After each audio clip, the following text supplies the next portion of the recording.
Goranboy rayon icra hakimiyyətinin başçısı Məhərrəm Quliyev rayon ərazisində fəaliyyət göstərən Master Metal Company və Goran Aqroavadanlıqlar Zavodu müəssisələrində olaraq burada yaradılan şərait ilə tanış oldu, istehsal prosesini yaxından izlədi.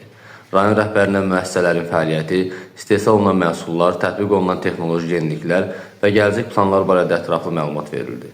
Goran Aqroavadanlıqlar Zavodu kənd təsərrüfatı avadanlıqları, həmçinin müxtəlif ölçülü qoşquların və digər təyinatlı texniki vasitələrin istehsalını həyata keçirir. Master Metal Company əsasən məişət avadanlıqları, eləcə də masa və oturacaq dəstlərinin istehsalı ilə məşğuldur. Müəssisələrlə tanışlıq zamanı rayonda sahibkarlığın inkişafı, yeni iş yerlərinin açılması və əhalinin məşğulluğunun təmin olunması istiqamətində görülən işlər diqqətə çatdırıldı.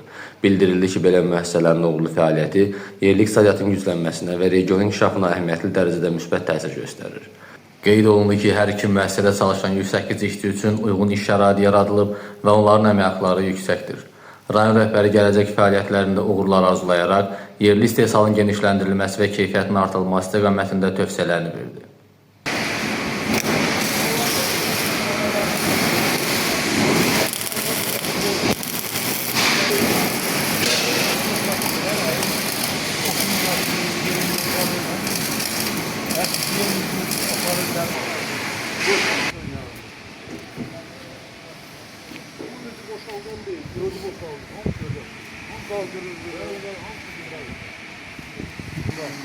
En çok Kuba taraf, Kuşak taraf, sonra bu taraf Şemkir bağlar var, Patron bağlar var. Ama bunlar bizim yani buradaki en meşhur brand. Kırdan dığırıyorlar o tarafa doğanda. Ama en çok bizim platformlarda bu aşık pazarı tamam yer alıyor. 100 var.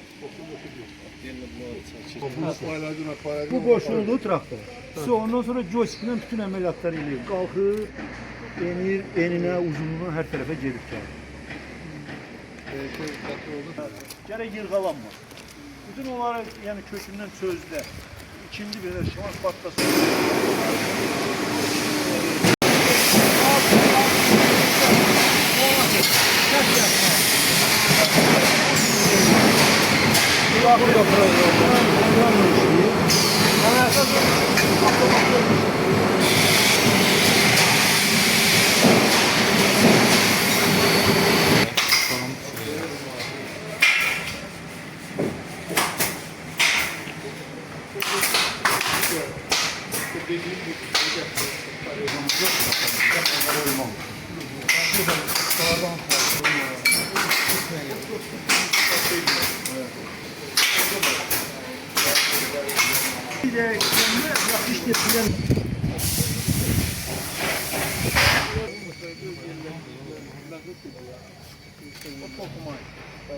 Yok, tokumu ayrı şey.